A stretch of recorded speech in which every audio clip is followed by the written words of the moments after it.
Stealth fighter का जमाना लद गया। अमेरिका की बादशाहत खत्म हुई। स्टिल्थ फाइटर को पकड़ सकता है चाइना। स्टिल्थ पकड़ने वाला रडार बनाया।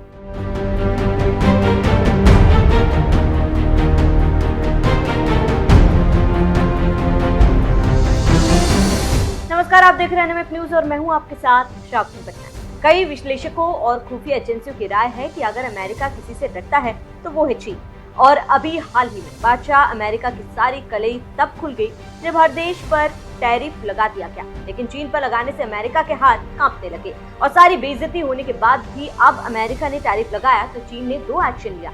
पहले ये था कि अमेरिका से सोयाबीन लेने से इनकार कर दिया और दूसरा ये कि रेयर अर्थ मटेरियल देने से इनकार कर दिया। चीन के इतना करने से अमेरिका में नागासाकी की तरह 2 परमाणु बम गिरे, जिससे ट्रंप के होश उड़ गए और अमेरिका चीन के सामने गिड़गिड़ाने लगा, जिसका नतीजा ये हुआ कि अब एक बार फिर पेंटागन बीजिंग से बात करना चाहते हैं।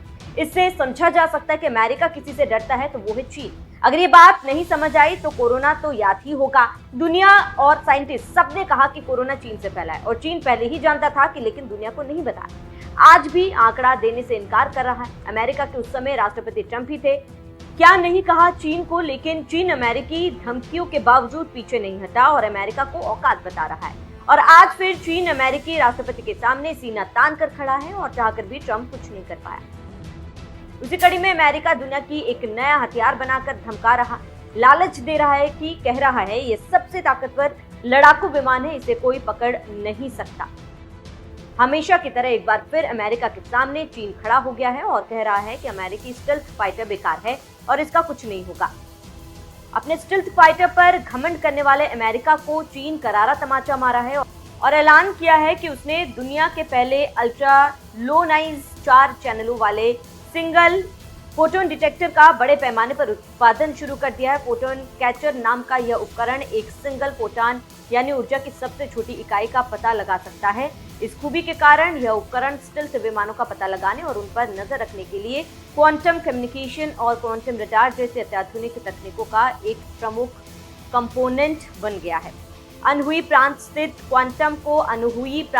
Quantum information engineering technology research centre में बनाया गया है। पिछले शुक्रवार को चीन के विज्ञान एवं प्रौद्योगिकी मंत्रालय के प्रकाशन साइंस एंड टेक्नोलॉजी डेली ने फोटॉन कैचर के विकास की सूचना दी। अखबार ने दावा किया कि चीन ने अपने बड़े पैमाने पर उत्पादन के माध्यम से क्वांटम सूचना प्रौद्योगिकी में तहलका मचा दिया है।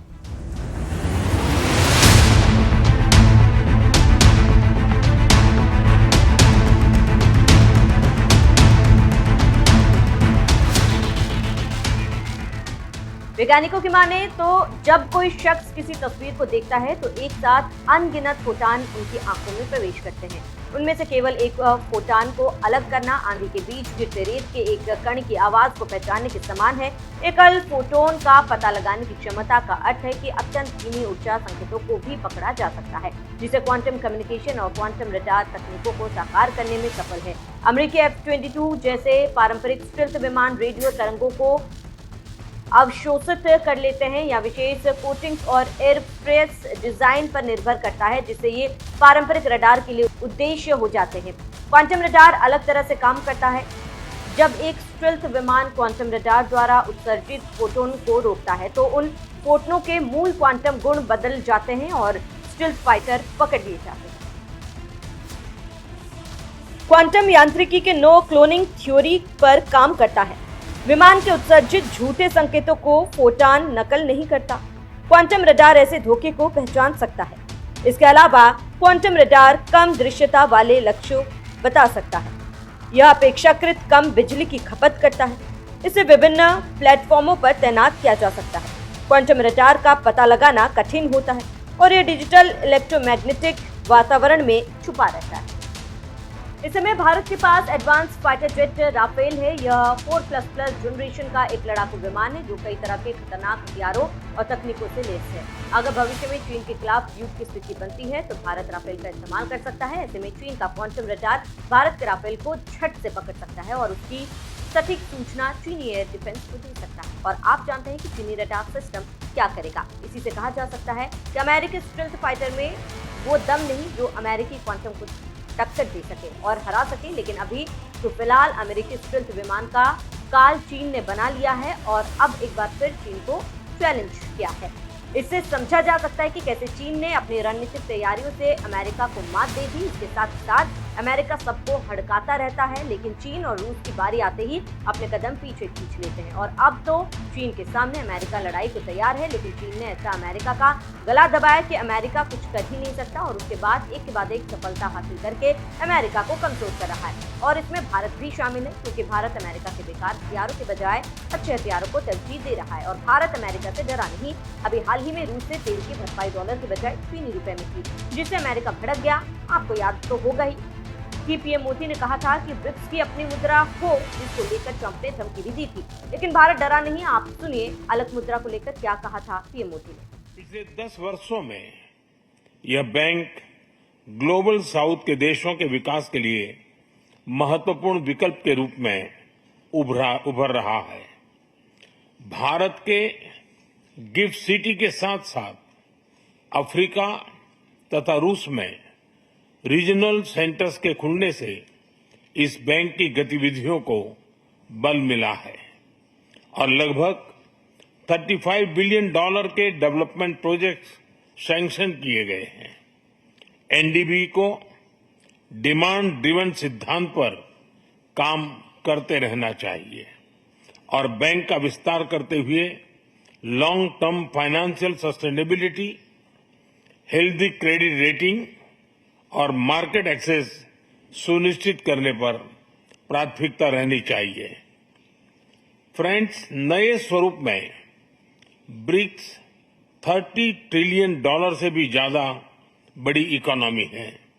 हमारे आर्थिक सहयोग को बढ़ाने में ब्रिक्स बिजनेस काउंसिल और ब्रिक्स विमेन बिजनेस अलायंस की विशेष भूमिका रही है। इस वर्ष ब्रिक्स के अंदर WTO reforms, trade facilitation in agriculture, resilient supply chains, e-commerce और स्पेशल इकोनॉमिक जोन को लेकर जो सहमति बनी है, उससे हमारे आर्थिक सहयोग को बल मिलेगा। इन सब पहलों के बीच हमें स्मॉल और मीडियम स्केल इंडस्ट्री के हितों पर भी फोकस करना चाहिए। मुझे खुशी है कि 2021 में भारत की अध्यक्षता के दौरान प्रस्तावित ब्रिक्स स्टार्टअप फोरम इस वर्ष लॉन्च किया जाएगा। भारत द्वारा दिया गया रेलवे रिसर्च नेटवर्क का इनिशिएटिव भी ब्रिक्स देशों के बीच लॉजिस्टिक्स और सप्लाई चेन कनेक्टिविटी बढ़ाने में अहम भूमिका निभा रहा है। इस साल ब्रिक्स देशों में यूनिडो के साथ मिलकर इंडस्ट्री 4.0 के लिए स्किल्ड वर्कफोर्स तैयार करने पर बनी सहमति बहुत ही महत्वपूर्ण है। 2022 में लॉन्च किया गया ब्रिक्स वैक्सीन R&D सेंटर सभी देशों की स्वास्थ्य सुरक्षा बढ़ाने में मदद कर रहा है। हमें डिजिटल हेल्थ में भारत का सफल अनुभव ब्रिक्स पार्टनर्स के साथ साझा करने में खुशी होगी। फ्रेंड्स, क्लाइमेट चेंज हमारी साझी प्राथमिकता का विषय रहा है।